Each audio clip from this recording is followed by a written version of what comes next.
Thank you so much. So a very warm welcome to this information session for ASFI members. My name is Monique Isenheim. I'm head of market development at the ISC, and we're going to kick off in a minute. But before we do that, I would like to begin by acknowledging the traditional custodians of the lands from which we are coming together today. And we acknowledge their deep connections to land, water, and culture, and pay our respects to the elders past, present, and emerging. And moving on. So about today, what we're going to do today, just for some context, as you may be aware, this Australian Sustainable Finance Initiative roadmap includes a short-term goal for an industry approach to adopting NABERS, Green Star, and ISC ratings for new and existing real assets by 2023. So the IS ratings is a tool specifically designed for infrastructure projects. And so we wanted to take the opportunity and introduce yourselves to the system. We have different levels of familiarity with the system. So we'll just start today by introducing everyone to the ISC. That'll be done by Patrick Hastings, our Chief Delivery Officer. And then we'll talk about the IS ratings and the benefits. That will be done by Carrie Griffiths, our Technical Director. And then I'll follow with how IS ratings can be used for ESG assurance and sustainable finance, and also how they relate to the TCFD and other frameworks in that context. And then we're really pleased to have Louise Ida on board today from Reliance Rail, who will talk a little bit about how IS ratings were used for structuring the green sustainability linked loan for their refinancing. So with that, we will finish off with some Q&A. So please, at any time that any questions come up, feel free to pop them in the Q&A and we will attend to them later. Okay, and with that, I'm handing over to Patrick. Thanks, Monique. Greatly appreciated. And welcome, everybody, and thank you so much for joining us today. What I'd like to do over the next 10 minutes is take you through who we are as an organisation and a little bit about what we do. The ISC, or the Infrastructure Sustainability Council, is a membership-based organisation and a not-for-profit. We're the peak body for sustainable infrastructure in Australia and New Zealand. We have a 5-year strategic plan, which is focused on ensuring that all infrastructure delivers social, cultural, environmental, and economic benefit. And we do that through a range of areas, but our strategic goal calls out 4 strategic pillars. The first one is sustainability leadership, where we drive global best practice in infrastructure. And we predominantly do that using the IS rating scheme, which we're going to talk about more today. The second one is enabling the connectivity and collaboration within the sector. Within that, we do that through a range of mechanisms. The first one is by building capability and capacity through our training portfolio. The second is by looking at our event structure and webinars. And thank you for joining this one today. And then finally, it's about knowledge sharing and making sure that we create the flow of information and the flow of sustainable performance across the sector. So not every project, not every asset, not every organisation is trying to create or recreate the wheel. Finally, we have our market transformation goal, which looks at the advocacy and policy side of sustainable infrastructure and really making sure that as a sector, we've got a clear roadmap or a clear direction we're trying to march in, and that we're also influencing and managing the broader market levers to ensure that we're all marching in the same direction. And then underpinning all of that is our organisational health goal, which is practicing what we preach. Thanks, Laura. In terms of our membership, we have over 200 organisations that are members, and that spans the entire value chain of the sector. So looking firstly at asset owners, and whilst that's predominantly sitting in the public space, we are seeing a growth in interest through the private sector. We also have all of the tier 1, tier 2s, and the vast majority of tier 3 contractors and consultants, and really started to grow the supply chain piece as well. And that's really focused on trying to make sure that we as an entire sector are marching to the same beat, but also working collaboratively to drive sustainable performance of infrastructure. Just a few more of our members there. In terms of what we offer, I've sort of spoken at a high level to that as an organisation, but really what I'd like to focus on during this this webinar is really looking at the IS rating scheme and how the assurance of benchmarks and the setting of benchmarks can support ESG performance across the sector, but also within the portfolios that you're currently focused on. So in terms of what are ratings, the IS rating scheme is a broad-based rating scheme. So it can be applied and deployed across all asset types. Currently, we have over 300 projects currently listed on the IS, undertaking an IS rating, which equates to about $220 billion worth of assets. These are predominantly focused in the rail and road areas at the moment, but we are seeing a fast growth in both the water and energy sector in terms of interest and participation. And also a few ports and airports registered with us at this current point in time. We have been around for 10 years, and in that time, what we've done progressively is stretch the benchmarks.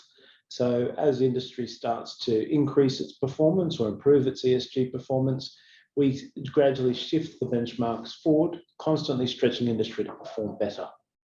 And we're seeing great success across our portfolio.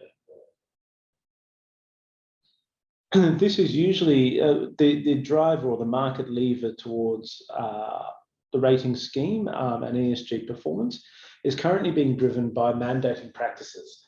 Mandating practices are policy positions taken by departments, predominantly government departments, although Transurban as a private organisation has taken on the same journey.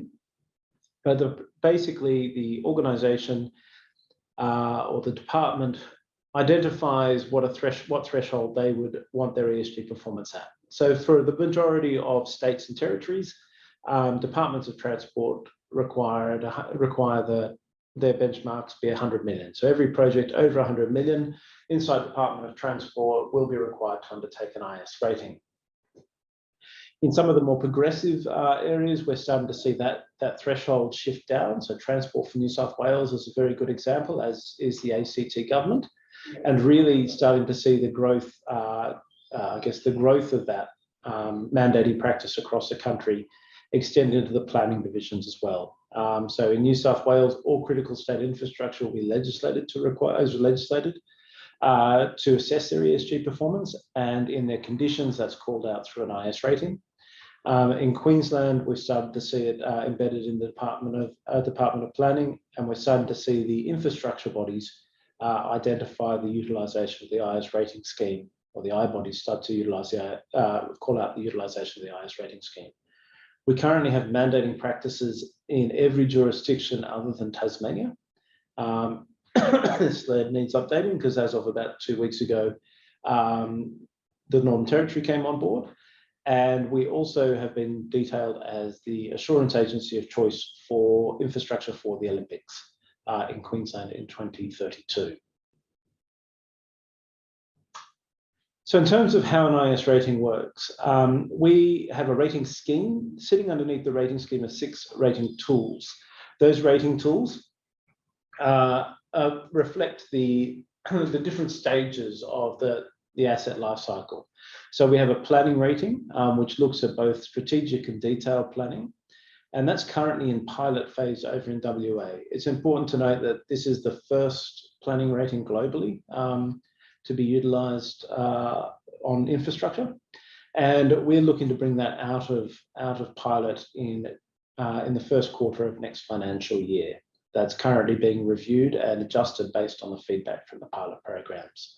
We then have a design and a construction rating, and then finally moving into an operations rating. And then sitting underneath the design and construction rating, we have a scaled down version of that tool, which addresses projects underneath 100 million CapEx. And that's really reflecting, I guess, both the risk profile, but also the size of the project and the capabilities of the project at that point in time. And then finally, we have IS International, which is also currently under pilot. And that's written really to target the Oceania region more broadly, but also very, very exciting sort of interest level coming out of particularly Southeast Asia.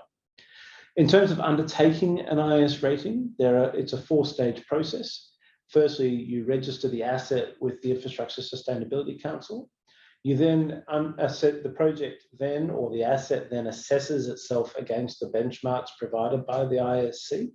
And those benchmarks are all weighted depending on, and Kerry will talk to this in a little bit more detail, but they are all weighted based on the importance or the context of that asset.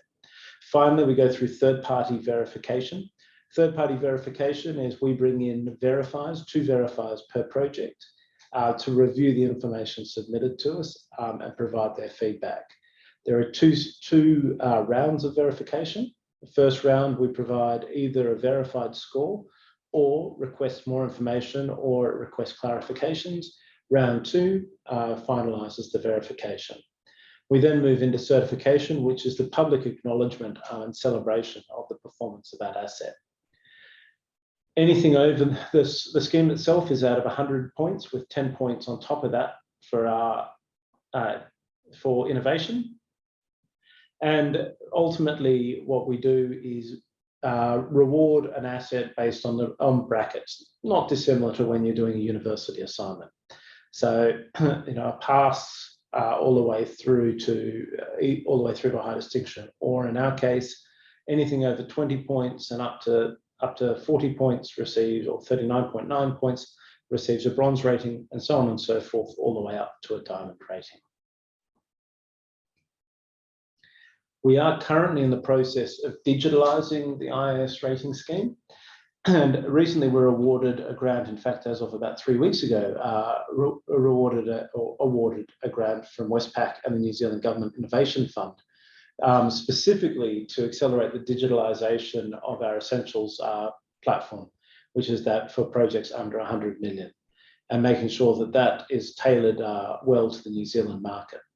It's a really exciting step for us in terms of the next iteration of the IIS rating scheme, where we start to drive even greater performance through data analytics more broadly, but also making the rating scheme more scalable and more engaging.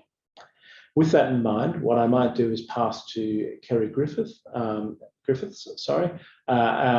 IIS Technical Director, to talk you through the rating scheme in more detail. Thanks, Patrick, and kia ora to everyone. I'm joining you here today from Wellington in Aotearoa, New Zealand, and just really pleased to be able to share with you all on the call. I'm going to talk a bit about the benefits of the rating scheme, a bit more detail about how it functions kind of at a detailed level. Patrick's already described for us the kind of high level, but just wanted to make you familiar with what we cover under the scheme, under that topic of sustainability. And then when I have finished going through that, I'll hand over to Monique, who's going to talk more specifically about the alignment between sustainable finance and the IIS rating. So the IIS rating scheme, as you can see here, covers the quadruple bottom line across 4 categories: governance, environment, social, and economic. And when we talk about sustainability, we are talking about that full coverage. It started probably with a stronger focus just in the environment area, but over time has expanded to incorporate a strong governance aspect and an increased focus on social impacts and issues related to infrastructure development, and also the economic aspect, which was added in our most recent, about 2018, in our most recent update, a significant update of the scheme, where it looks particularly around options assessment, both at the project level, but also in our planning rating around the business case. So that's becoming a more important part of delivering the scheme. And you can see here a number of categories and which each of those have performance benchmarks defined. And we're going to take a look at what that looks like so you can understand a little bit more about the level of detail that we go to and how we rate the different performance within a project or within an asset.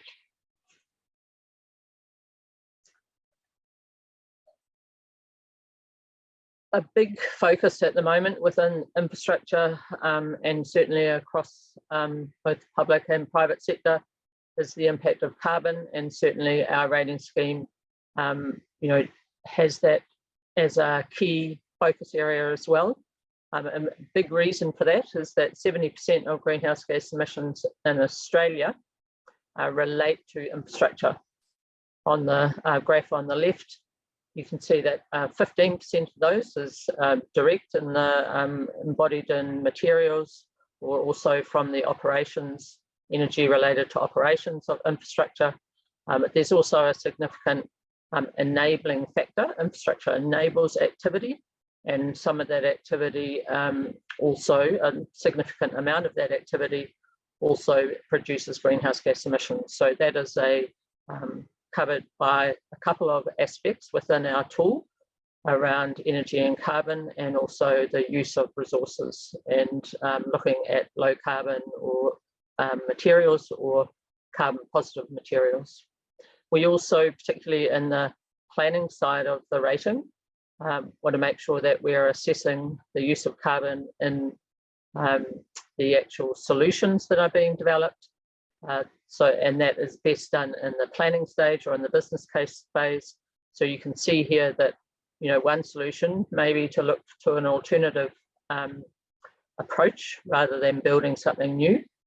And in planning, we're making those decisions in the business case phase. And as Patrick says, we've got a strong focus on a review of our planning rating currently. But that goes down a hierarchy, I guess, so from building nothing through to building less, being clever in terms of how we build, and then also once we are building a piece of infrastructure, how do we do that in the most efficient way and have it operate in the most efficient way.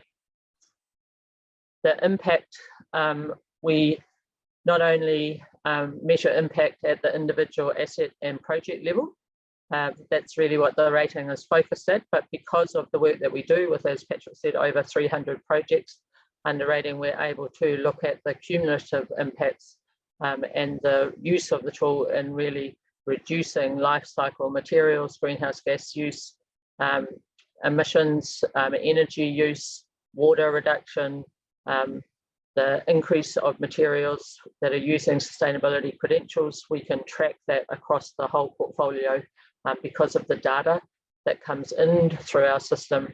And that data analysis and data mining is something that we are continuing to evolve, and particularly as we go into the digital space, we'll be able to do that even more. But we provide an annual impact report, and you can find that online, or maybe Monique, we could put a link to that somewhere for people. So we have our annual impact report, and we also from time to time undertake analysis for particular members who are interested in the performance of projects across their portfolio. A couple of years ago, the IS Council commissioned a report around return on investment of the rating scheme, looking at the reductions that had been achieved, the investments that are made in undertaking the rating, and then the achievements across a range of indicators. And those that could be quantified showed that there's at least a $1.6 return for every dollar spent, up to $2.40. And that also not taking into account all of the benefits, some of those that are outlined there on the lower right-hand side. So we know that there are additional benefits not incorporated into the ROI, but this gives you an indication of a independent review of the IS rating scheme and the ROI attached to it. I'm now going to talk a bit more about the ratings in detail, so that you get a real feel as to kind of what does that really mean, what does it look like. So if we go to the next slide, thanks, Lauren. We talked before, we had that quadruple bottom line slide up, which showed you all the different categories. For each category, there are a number of credits, and within each credit, there are 3 levels of performance. And all of our performance levels are beyond compliance. So our target is not to be rewarding business as usual, but to be driving performance beyond business as usual. And across all of the credits, we have those multiple levels as shown here, and we're going to go into a little bit more detail. But level 1 is usually on making sure we're measuring and monitoring, and we've started the improvement process and implemented some initiatives around improvement. Level 2 is that there's a net positive impact across the particular area of impact or assessment area, and then level 3 really driving restoration and enhancement. And that differs a little depending on the nature of the credit, whether it's something that's as straightforward as the energy and carbon or materials use or water use, but we also have credits related to resilience, adaptability, heritage, legacy. So those are a combination of process and outputs, often involving external stakeholders within that process and getting them to be part of the assessment. And as Patrick mentioned, for each infrastructure asset that is certified under our scheme, they receive a number of points based on their performance across the performance, those benchmarks. And there's a maximum of 110 points. You can see there the different levels going from bronze through to diamond. There needs to be evidence provided. So the project team or the asset team will pull together the evidence to demonstrate their performance at the different levels. We have third-party assurance attached to that through a verification process, and then the points that collectively are achieved across the board come together into the IS rating and the particular award level that's granted to the asset or to the project. Just to give you a little bit more detail, I think Patrick might have mentioned as well that we tailor the scheme to the particular project and the priorities of that project, and that's through a materiality assessment. So that assessment that's undertaken by the project and is verified by our verifiers helps the project team or the asset team to identify the most material or important credits, and they get the highest weighting in the project assessment. So that means that we can tailor the tool to the particular context of a project, which really has quite a big impact on the sustainability priorities and the sustainability outcomes. It helps to identify this process, the risks and opportunities. It also reflects not only the impact area, but what's important to stakeholders. And it allows our ratings then to be used across a variety of asset types and to be meaningful across a variety of asset types, more importantly. We also, at the start of undertaking a rating, the project will develop a base case, and that's really the baseline, which says this is what performance would look like if we were using current industry business as usual practices, and we measure our improvements against it. And so that happens for both the energy and carbon area, water use, and also for materials use. So that base case is established early. It may be updated once you've come out of design and you go into the construction phase in our design and as-built rating. And you can see over here with that graphic on the right, it shows that you've got the base case there and reductions to the base case, and that then tells you what your overall reduction, either whether it's water or energy. So it's a really solid process for identifying reductions, demonstrating and providing evidence for reductions, and then claiming those reductions as part of the final asset. Now I'm just going to go into a little bit of detail around our credits. So I'll start at the leadership and management, and then look at the detail, and just to give you a sense of kind of how does that work in practice. So we have for leadership management, that's under our governance section, and we look at how do we integrate sustainability, what are the risks and opportunities related to sustainability impacts, and how do we share knowledge with others. So it's a focus not just on your project, but also on the wider community of practice. And under the leadership and management, the LEA1, integrating sustainability, there are 3 different levels. So if we look at that slide, thanks, Lauren. And we talked about the 3 levels before, so you can see here levels 1, 2, and 3. And then as you go up the levels, there's an increasing element of performance that's required. So for example, at level 2, this area, it's about identifying your objectives and targets and developing a management plan. In level 2, you get key stakeholders are involved in reviewing those and giving their input. So what your objectives reflect the input from external stakeholders. And then also at level 3, we're looking at public reporting of your sustainability performance. And then the next slide, thanks, Lauren, that first one was for design, and this is in the construction side. And again, through construction, it reflects what happened, the decisions in design.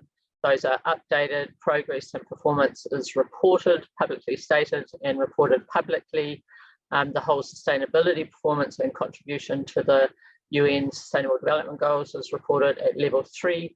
And there's an independent review. So we will often use an independent review even at the credit level to demonstrate and to assure performance. Just a few other credits that we thought you might be interested in, particularly just to give you a feel for what the detail that's included within the rating. We have a credit category around resilience, looking both at climate and natural hazard risks. So undertaking a risk assessment, putting in place treatment options and implementing those. Again, there's the involvement of stakeholders within that process at the higher levels. And then we also have a resilience planning. So this is more about the interface between a particular asset and the infrastructure around that asset and the interdependence between those. So a key aspect that has become more and more important in the infrastructure space. Energy and carbon, we've talked about that quite a lot before. Our energy credits follow the hierarchy, where energy 1 is all about efficiency and reductions, making sure that we're looking to reduce energy use where possible through the technologies, or in fact through the design or construction methodologies that we implement. The next level is around the use of renewable energy, so increasing that where we have to use energy, are we using renewable energy and to what extent? And then finally, and absolutely as the lowest item on the hierarchy, offsetting any residual carbon emissions from construction and operations. Embodied carbon is also incorporated, so that's related to carbon and materials. We have a whole credit area on resource efficiency, and materials use as part of that, and captures the embodied carbon aspects and drives reductions in that space as well. And just ecology in the environmental area, also a really strong aspect that has, is looking to drive beyond just compliance, not just minimizing impact, but what are the things we're doing to protect and enhance ecological value.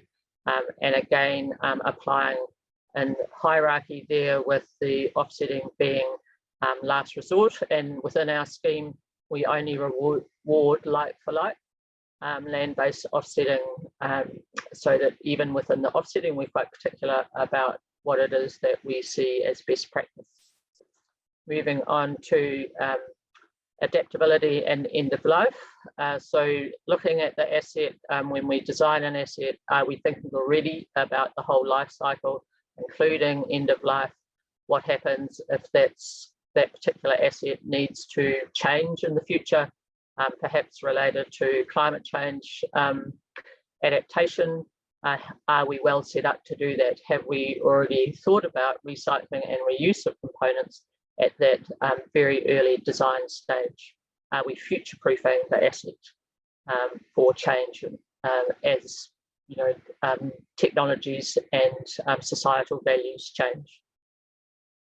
And the last couple of slides, one on heritage here, heritage protection enhancement, very similar in a way to the ecology, but looking at that more from a human heritage, community and local heritage values, both Indigenous and non-Indigenous heritage, making sure that we are focusing not just on minimising impact, but how do we maintain heritage values, or in fact, how do we enhance both tangible and intangible heritage values?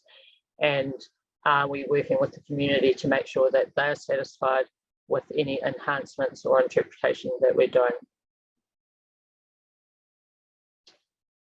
I'm going to hand over now to Monique, who's going to talk much more about how the ratings, as we've outlined them, connect into the sustainable finance environment. Thanks very much, Carrie. Yeah, so now that you've gotten a little bit of an overview of how the IS ratings work, let's look at how we can use them for ESG assurance and sustainable finance. And starting with sustainable finance, basically IS ratings can be used and have been used to determine sustainability performance targets, or they could be used as second-party opinions, as the case may be. Remember, ratings are available across all stages of the life cycle of the asset, from planning to design, constructions, and operations. And they are applicable across all types of projects and programs. And then you can aggregate the data and really look at the portfolio level as well. So to give you an example of what that could look like in practice, this is a random example, but applying the IS operations ratings for a sustainability-linked loan, for example. There's two types of operations ratings. You don't really need to know that, but just to know that there's one version where you achieve the rating after 1 year and one after 3 years.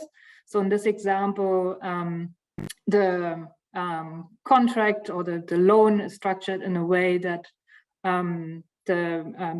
pursuing the rating within 3 years leads to a better interest rate, or whatever the condition may be that you want to keep flexible in that contract. So in that example, you can see the project is undergoing the rating in the first 3 years, and then it achieves a rating in the years following from that. Whereas if they don't achieve a rating, or if the rating level isn't the one that is required, then a premium interest rate would apply, or whatever the the conditions that the parties agree on may be. So you can use the rating itself as PT. You can use a certain award level if you want to go into more detail and say this is the minimum that we're expecting. And you can go even deeper. You can say we really need to look at certain credits that are really important for us. For example, the climate-related credits, or as an investor, really making sure that there's a good strategy around resilience, or looking at the resilience credit. And so, because the projects, when they do undergo the rating, they don't necessarily have to address all the credits. They just get higher ratings if they address more credits and achieve higher levels. But if you say really want them to address one of the credits, then you can do that. And you can even say, we want to achieve a certain level, if you want to be really granular. So there's lots of flexibility depending on what your individual goals are for the project and for the sustainability outcomes. And so that can be, really tailored. And then going to the next slide, we're just looking at how IS ratings can be used for ESG assurance, and in this case, looking at TCFD requirements. Really, IS ratings certify outcomes, and in doing that, they help potentially set up the processes that are needed to ensure outcomes and to generate the data, which can then feed into your TCFD or any other reporting requirements, really. If you just lay them side by side, IS rating is really about impact and metrics and outcomes. So it's not just a reporting requirement. It's third-party assured, and it's really looking at the asset level. It covers all of the ESG scope, so social, environmental, government, and economic. So it includes climate risks and opportunities, but it's not limited to that.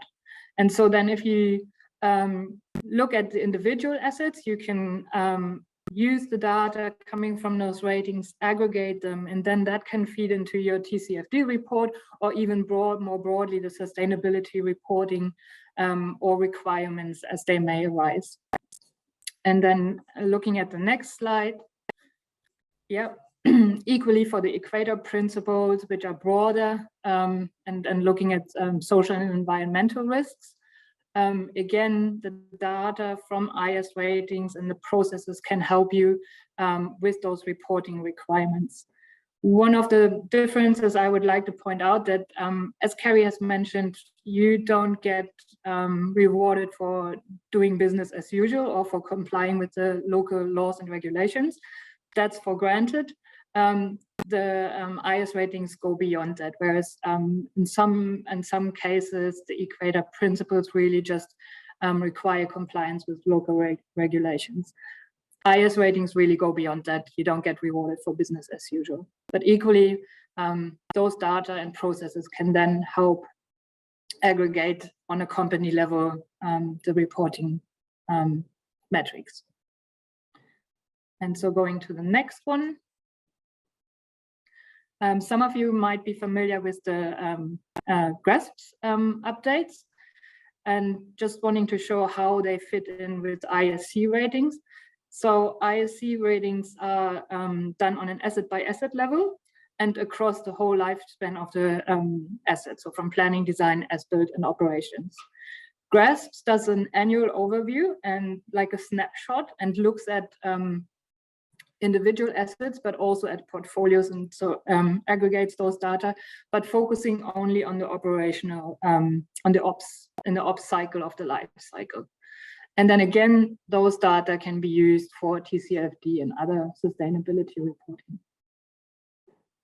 Okay, so if we were to sum it up, why can we use IS ratings for ESG and sustainable finance? They're asset level based, they're specific to infrastructure assets, and span the whole life cycle. There's really high capability in the industry, so people know how to do those ratings, and they know how to achieve good outcomes there. The data that you generate is valuable for all of ESG reporting across those 4 dimensions, and really enables values-based or impact investing where that's required. It covers all infrastructure assets, makes them comparable, and so it's useful for benchmarking, and it is third-party independently assured. And then last, and certainly not least, it is really supporting the impact and moving the goalpost in the industry, and hopefully the whole supply chain, which is ultimately what the purpose is. Okay.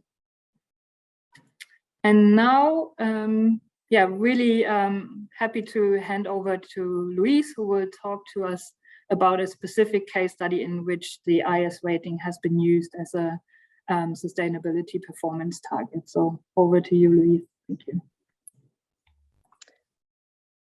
Thank you, Monique. I am the CFO at Reliance Rail. I'll give a quick overview of who and what Reliance Rail is.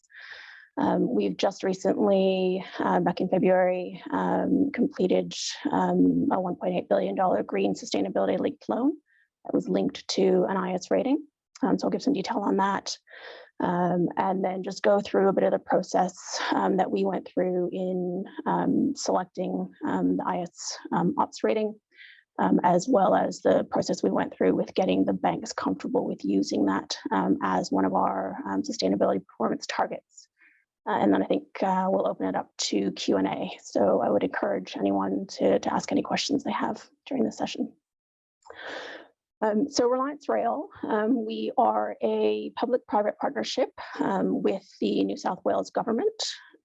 If you have taken the train in Sydney, you've probably been on one of our trains. They're the Waratah ASETs. There's 78 of them.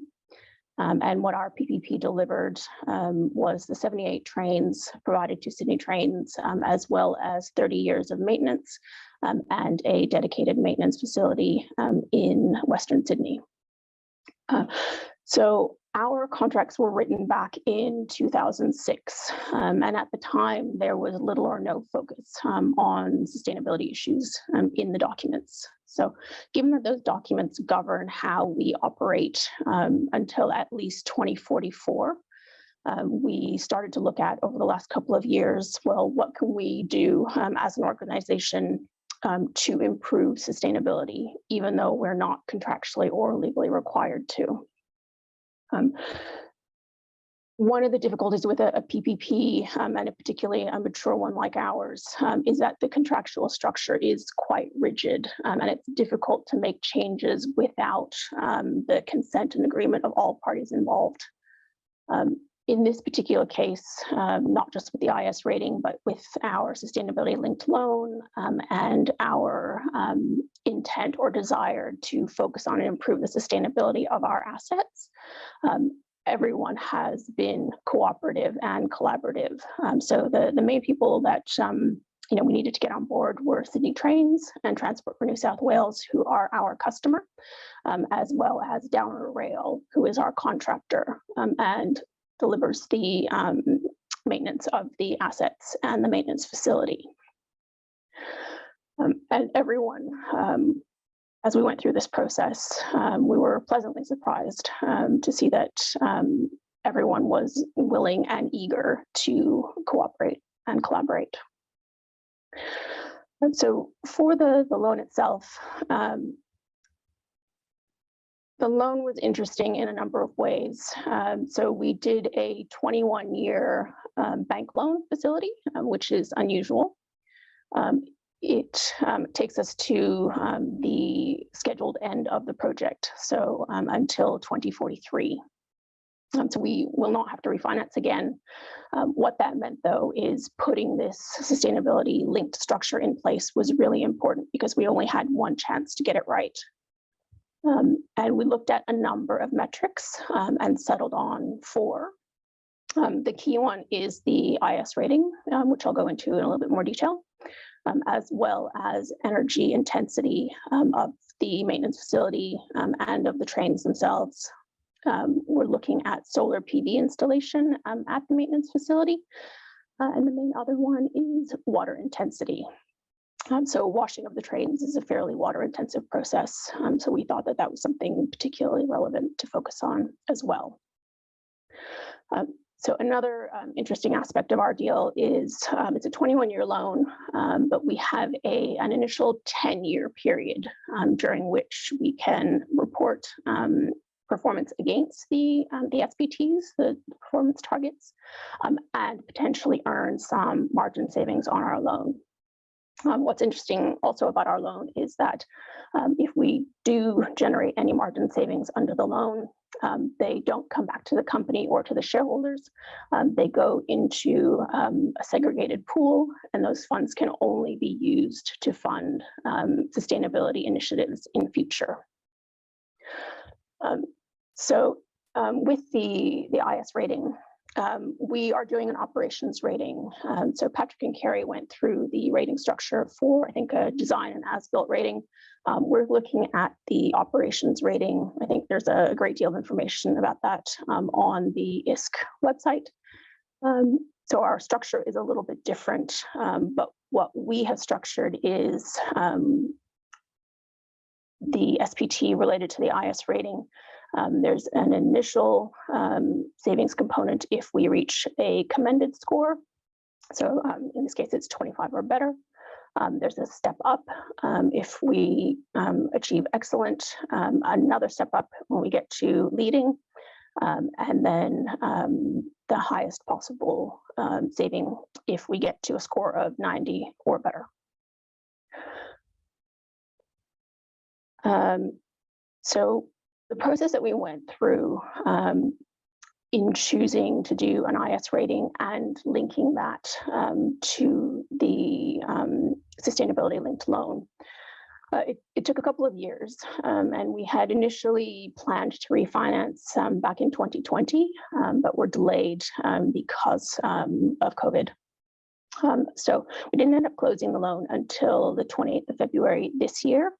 But in some ways that was helpful because it gave us more time to understand our sustainability profile, where there were areas for improvement, what type of rating would be relevant for us, and how we link that in to the loan.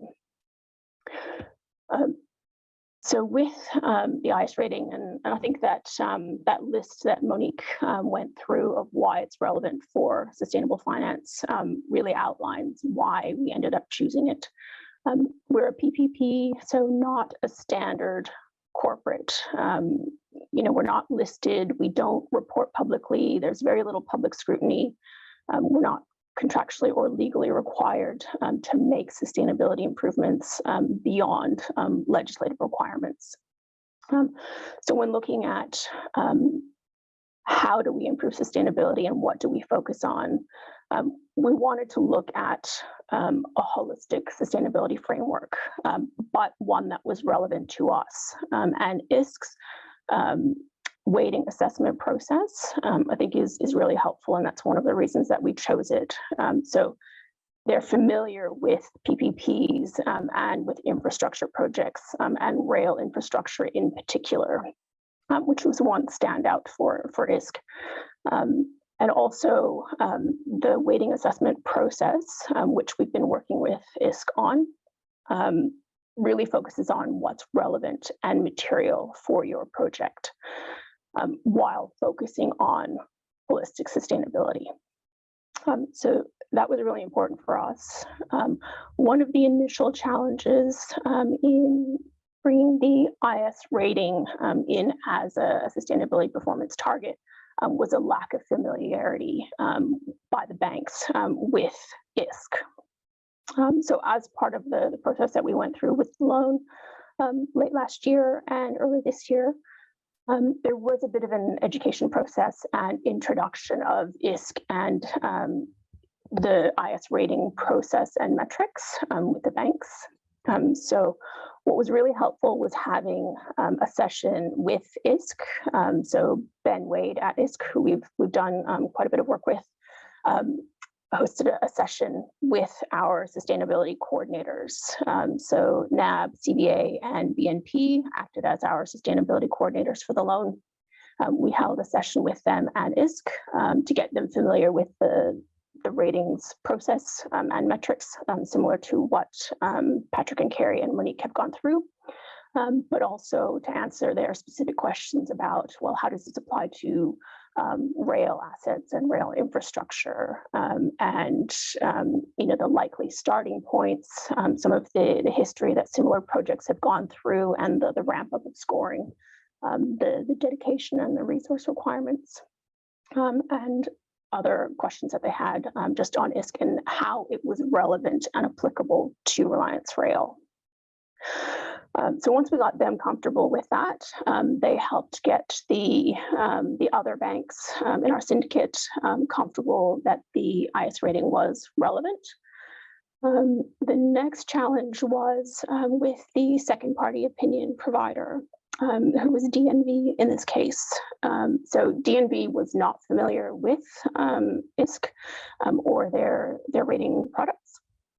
So we had another briefing session with Ben Wade to take DNV through the ISK rating process, and again, why it was relevant for Reliance, but also why the targets that we chose within the loan were ambitious. So we went from a starting point of DNV being quite skeptical about using a rating because they generally prefer not to have generic rating tools as a sustainability performance target. But after the briefing session, they were quite comfortable that the rating was relevant and material and ambitious. So subsequent to that, once the sustainability coordinators and the second party opinion provider were on board and comfortable, it was then a matter of getting the rest of the banks comfortable with the process, which I believe they are now. But I think that briefing of the sustainability coordinators and of your second party opinion provider was extremely helpful in getting everyone comfortable with the process. Monique, is there anything else that you wanted me to cover an hour long? It's been great. Thanks so much, Louise. I think we'll leave it to any questions that our participants may have for you. That's okay. We've already got a few that I might turn to right away. Let's start with those probably are in a similar category. Can you please outline the overlap, if any, with GRESB in some more detail? And does it provide peer benchmarking analysis as GRESB does by sector/peer group? I'll hand over to Patrick for that. Yeah, thanks, Monique. And Kerry, I'll get you to jump in as I go through this if there's anything you'd like to add. But ultimately, in terms of GRESB, I'll tackle GRESB first and the data piece. From a GRESB perspective, we do have an MOU with GRESB, and the rating tool does feed into several of the benchmarks for GRESB. So we have got an existing relationship and the mapping between the two frameworks. So yes, in short. The second question, which is around reporting, we do and we can do anonymized reporting or aggregated reporting, where if we were to go down the path of a specific rating, we can work with the rating partners to make sure that the data or the reporting can be provided to third parties outside of the rating agreement. But in short, we can do reporting both at an asset level as well as a state or national level without any trouble. Kerry? Thanks, Patrick. No, there was nothing else in particular that I was going to add. I guess in terms of that aggregated reporting, we have done that, just maybe to give a couple of examples.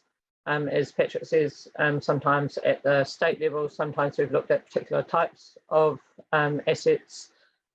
We have been able to do analysis around mainly in the environmental area, so resource use. That's kind of the area of most interest and where we've been able to draw that kind of quantitative data collectively together. And as I said earlier, in the impact report that we do each year, we do an analysis of all of the projects that have been certified in the last year, and then show trends over time as well. Monique, I might just add, Reliance does report under GRESB as well. So we do pretty well under GRESB. We have a 96 rating under GRESB at the moment, and it was 94 last year.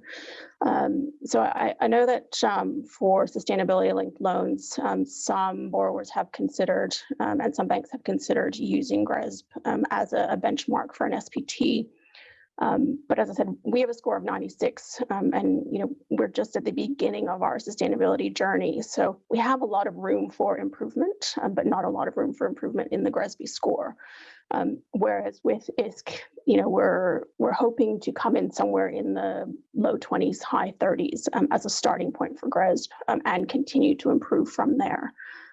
So while they're compatible, we think ISC takes it many steps further than GRESB would. Thank you. That's a really good question. There was a question about costs of ratings and how long does it take. So the cost of a rating is staged depending on the overall capital value of the project. I will pop a link to the exact rating costs in the chat. How long does it take? Depends on the type of rating and how long really the phase of the project goes. So the assessment for design and as-build happen as the design and building phase continue, and there are regular checkups with the ISC during that phase, and at the end there is an assessment and verification. So really, that's the duration. It really depends on how long the project goes. You go, Gary. I was just going to add to that. That is driven by the fact that we have a very strong focus on outcomes. So we do that assessment at the end of the phase, because we're looking to get a kind of what are the final outcomes that have actually been implemented, not just what's been promised, but what's been implemented and been able to show evidence related to that. So generally the project or asset team will be pulling together that information kind of over the life of the project phase that they're in, whether it's planning, design, as-built, or operations, as Louise says, and then providing that at the tail end of that phase for verification. Yeah, and then probably just building on that, from an operations perspective, that can happen either on an annual cycle or on a 3-year cycle. And that really depends on the maturity of the asset and the desires of the project. And we work with the asset at the registration phase to make sure that we're setting them up for success, or work with, as Louise alluded to, work at the consideration stage to start identifying what's going to work for all parties involved. So really quite flexible in terms of the way that's delivered, to make sure that the outcomes are being delivered, but also that the challenges are fair and reasonable as they go through the assessment, and giving the project or giving the asset enough time to respond to the benchmarks effectively. It's probably also, Monique, just in terms of the cost, the other part that's probably worth calling out is that in our experience, on the asset side, it's usually around about 1 full FTE per $1 billion of asset. So in the design and construct phase.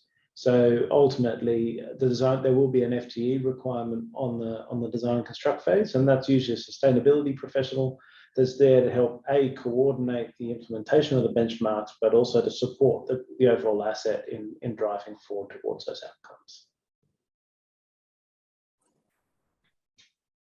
That's right. We don't have any other questions in the Q&A. Now is your time. We've got 1 minute, if you have a last minute one, for either us or Louise. And if that's not the case, thank you all very much for your attendance today. It was really great to have an opportunity to share about the IS ratings with you. And thank you very much to Louise for joining us. If you have any questions or would like to discuss any specific projects further with us, please reach out. There's a slide with my email address, but I'm sure we can send that after as well. And yes, please reach out at any time. We'll also share the recording of this session. And yeah, looking forward to hearing from you if you've got any questions or interest.